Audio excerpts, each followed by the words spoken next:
You're watching Better Business Bureau's Business at its Best, brought to you by Ataraxis. You've got employees, we've got solutions. Human resources, insurance, benefits, and payroll. Our business is your business. BBB's Business at its Best. Do you tell 3 lies for every 10 minutes you speak? Dale Dixon here with Better Business Bureau. Welcome to Business at its Best. Each week, we show you how businesses in Idaho are acting with ethics and integrity to make our economy the best it can be.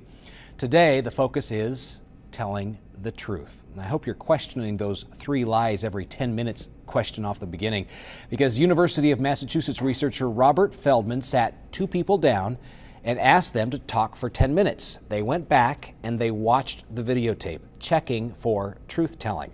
The participants told an average of 3 lies, often without even thinking about it. On today's show, the importance of telling the truth on a resume and what a manager or business owner can do to check for honesty. Then, what is the implication of fudging the budget? We take a look at budgetary slack and what it means for your company. How do you spot a lie? We bring a private investigator in who teaches people how to watch for the signs of a lie. Finally, we wrap up showing you how important truth-telling is to one Idaho business dealing in gold and silver. We're actually talking about telling the truth right now on Twitter. Ask your question. Be sure to put that hashtag you see across the bottom of the screen, BBB Trust. Business at its Best airs across Idaho each weekend.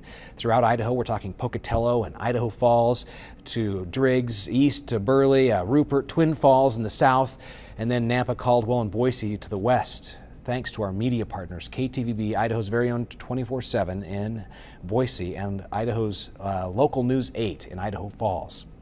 Well, you know what? We just watched the CEO of Yahoo resign his position after it came out that he lied on his resume. That's the start of our conversation about telling the truth, right there on the resume. Ataraxis makes this program possible each week. The company takes care of the day-to-day work of HR, benefits, and payroll so the business owner can focus on growing the business. Stephen Cilley with Ataraxis joins us to talk about truth-telling on the resume.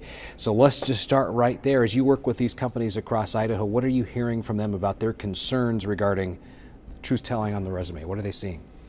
Well, a lot of them don't see it until after they've hired them, because it's really hard to tell. You know, the one thing people have to be concerned with is that a resume is not a legal document, and so there's no ramifications to it. It's not official, and so it's hard to fact check. Is that why people feel they can lie on it? I think so. It's because, you know, it's the first impression, and so you're sending out that first impression, and people want, whether they intentionally lie or not, they're trying to make themselves look as good as possible. What are some of the most commonly lied about claims on a resume? Education, their specific work experience, and what they did there, the length of employment, where they worked for how long, their computer skills, and then their references. Because usually the references, a lot of times what to watch for is if the reference doesn't really have any authority. Okay. And speaking of education, that's why the Yahoo CEO stepped down, because it came out that he didn't have the education he said he did on the resume. Right, and the interesting thing about his case is that he actually never wrote it on a resume. What happened is he was asked in an interview, was this it? And he kind of brushed it off and didn't really address it. And then what caught him was it was put on the company bio, and he was asked to check it, and he said yes. So it was an official document of the company, and at that point in time, that's what got him in trouble. Truth-telling all the way through. Right. So one thing to be really careful about, don't just take a resume. Make sure they fill out an application. Okay. And make sure it has a truth statement on it, and they sign it. And also, don't let them put "See resume" in their experience section, because if they don't write it in there, it's not official. You want to keep them on that legal. Got to keep it on the legal form, because the courts have said that's the only the only consequence is if it's on a legal document, and they actually filled it in. If they filled it in, they lied. All right, Stephen Cilley, Ataraxis, the website. Ataraxispeo.com. All right, thank you so much. And we are talking about telling the truth right now on Twitter. Have you told a lie on a resume? Have you caught a lie on a resume? Let us know about it. Hashtag BBB Trust. And coming up next, the term is budgetary slack. You're watching Business at its Best, presented by Ataraxis. You are watching Business at its Best on Idaho's very own 24/7 and Local News 8's Now channel. Our focus today, telling the truth. How do you put a budget together? Do you stretch a little too much, boosting income and lowering expenses, trying to make the money situation look better than reality allows? Mollie Sweet, a professor at Northwest Nazarene University, teaches accounting there, joins us today. Thanks so much for being with us, Mollie. So you introduced this term, budgetary slack. What is it, and why is it harmful for businesses? Well, Dale, as you mentioned, most people just call it padding the budget. It's become something that many managers think of as normal or a normal part of the business. And it is overstating the expenses you think you're going to have or understating your revenues. And the purpose of that then would be for the manager's gain. And that only happens when the budget is in a participatory state. And that's an important part of that process. So it'd be the equivalent of a little white lie that everybody just expects us to tell so we can get away with it, would be the mindset that we have. Absolutely, because, I want to look successful in the business. And so if I just pad it this way a little bit, it makes it easier for me to achieve my goals.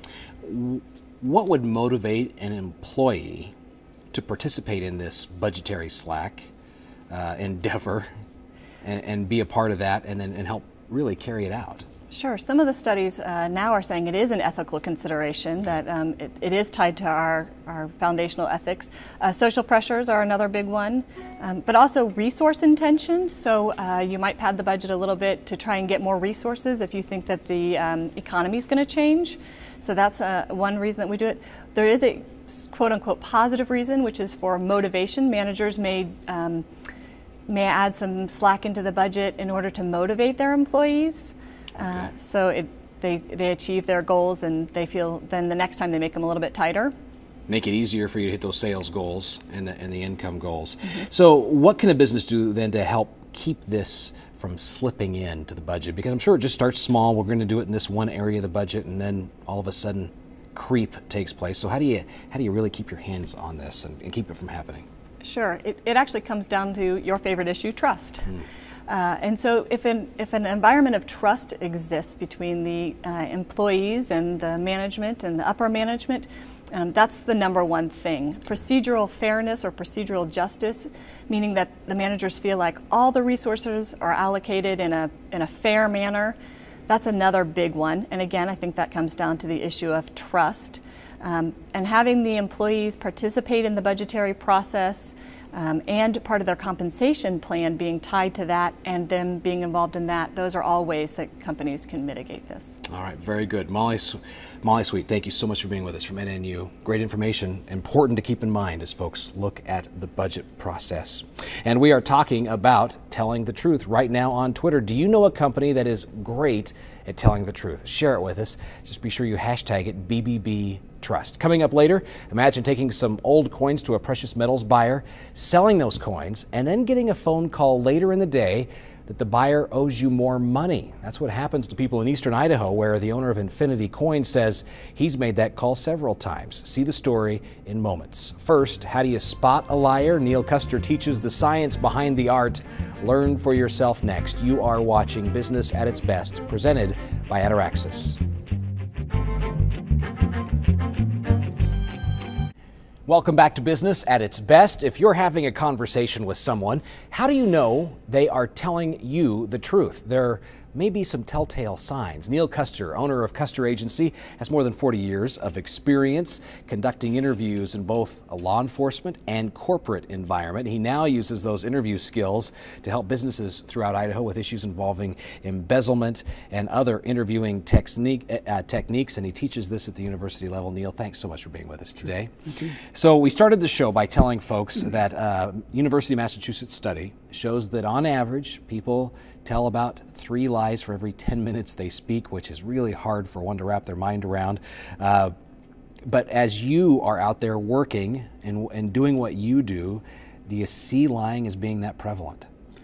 Yes, particularly if you include other things like lying by omission, failing to put information down, and like on a resume or something like that, or just failing to mention something, in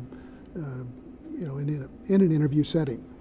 So So all of that factors in, and I think it really comes from the fact that we've tricked ourselves into saying, "Oh, it's just a little white lie. I can get by with it."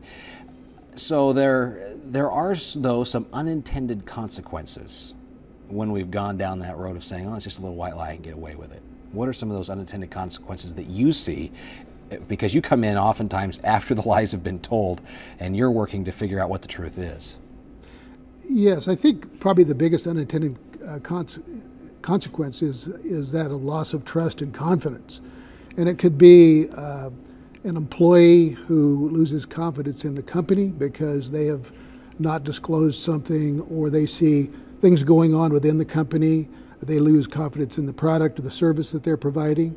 Consequently, they move on possibly to another company, or even worse, they could become a whistleblower or file a lawsuit because of some discrimination issue involving it.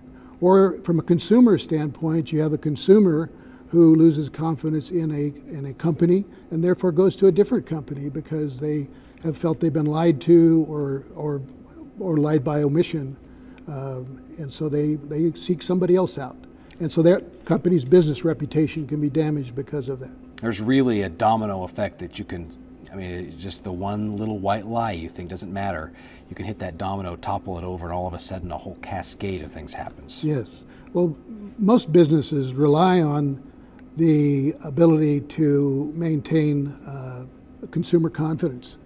We've seen in the media time and time again where even an industry or a brand gets a bad name or reputation, and it dies. Okay. Just this past week, the Idaho Attorney General reported that Skechers, the shoemaker, had reached an agreement and is paying millions and millions of dollars for some claims that it made about how the shoes could help people do everything from lose weight to tone up their legs. And so that's an example of exactly what you're talking about. So we mentioned that you teach a class at the university level about this. Tell us about the class and what's taking place in that classroom. Well, the class was titled Truth or Deception. And basically, we looked at the full range of different ways that techniques are used to detect deception. And that includes both in a corporate and a law enforcement environment. Okay, so it was aimed at that criminal justice student out there. Yes. Now, you're going to stay with us for the next segment. In the next segment, how do you detect when somebody is trying to deceive you, and what was taught in the class? And so you're going to share some of that with us coming up next, right here on Business at its Best. Yes. So stay with us. Okay. Well, Better Business Bureau has a number of resources to help your company be the best it can be. Check out our website, bbb.org, and also go to Facebook, search for BBB Snake River Region, and then click that like button.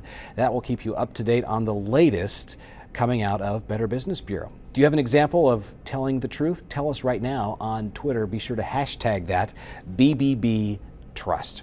More with Neal Custer in moments. You're watching Business at its Best, presented by Ataraxis.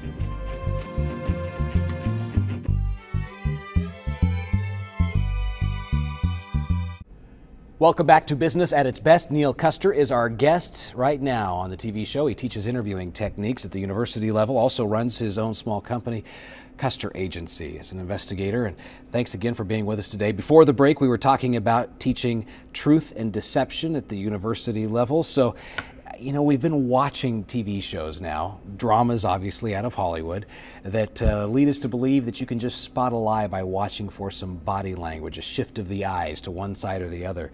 How Hollywood is that? That is very Hollywood. It's not the case. Not the case. No.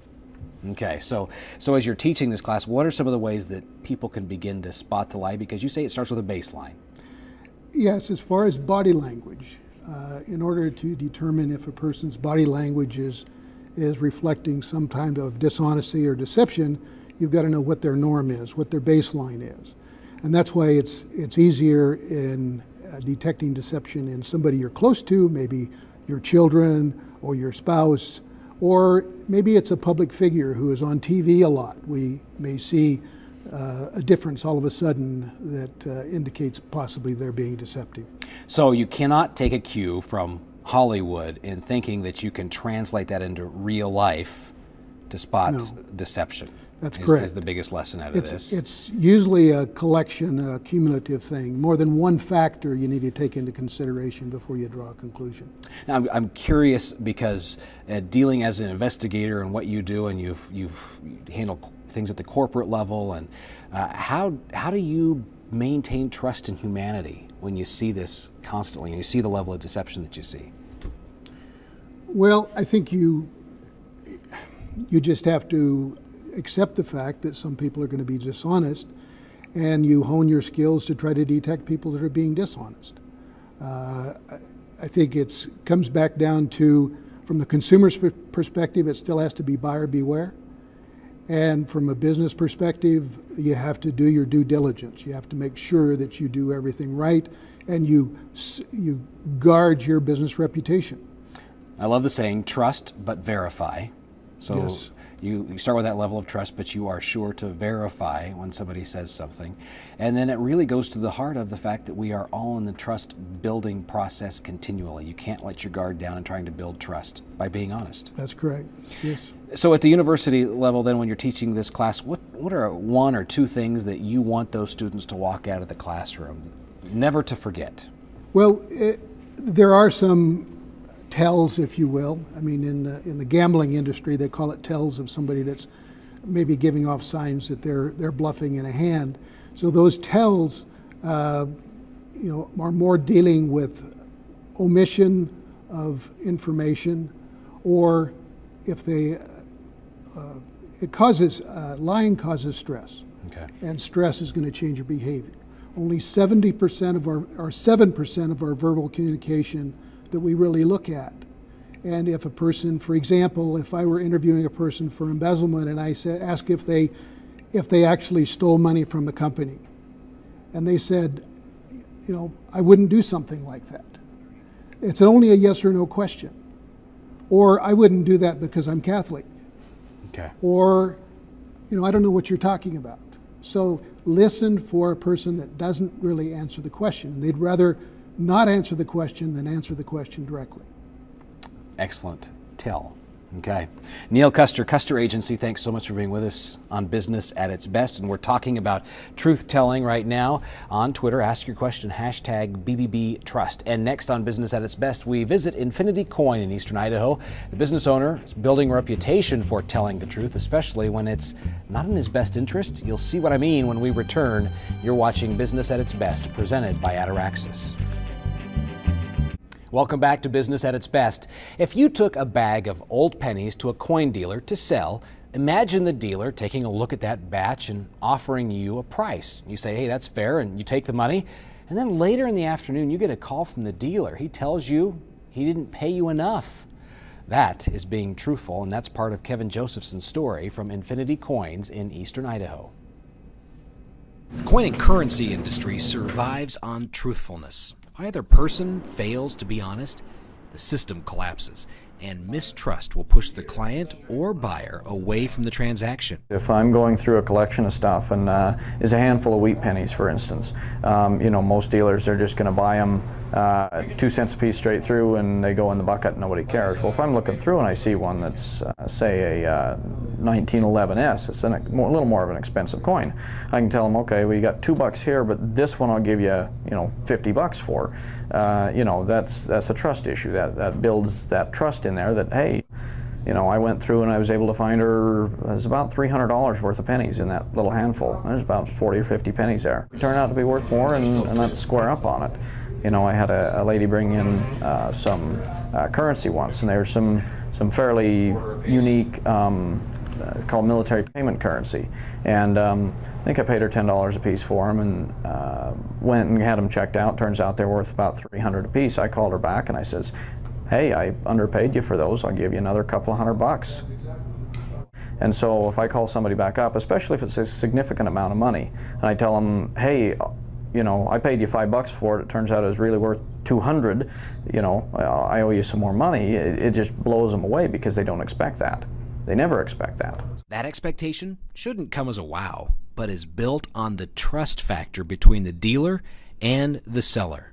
So from an industry, trust is a big factor, especially with the local dealers. You got to trust the guy you're dealing with. It's a big part of when you're buying and selling. You've got to trust that whatever you're buying is a real product, you're getting a good deal on it, a fair price, and then when you're coming back to sell it, you got to trust that they're going to buy it back at a fair price as well.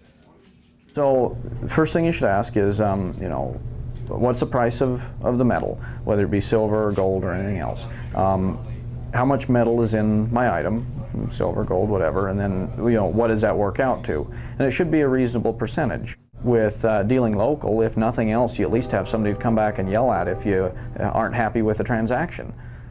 And you can find more businesses like Infinity Coins at bbb.org. Just look for that BBB accredited business seal. Well, here's a quick recap of today's show. The ideas we hope you can put into action to make this the most of telling the truth. We started by showing you how studies show people lie on average about 3 times every 10 minutes they speak in the study. People told the lies without even thinking about it. They're not aware until they went back and listened to a recording of the conversation. So first and foremost, break that cycle and be aware of your truth telling. Unless you're an accountant, this is probably not a term you're going to use often, but keep budgetary slack in mind. Working to be truthful in the budgeting process to keep your business successful. And finally, we learned a valuable lesson from the owner of Infinity Coin about telling the truth, especially after the transaction.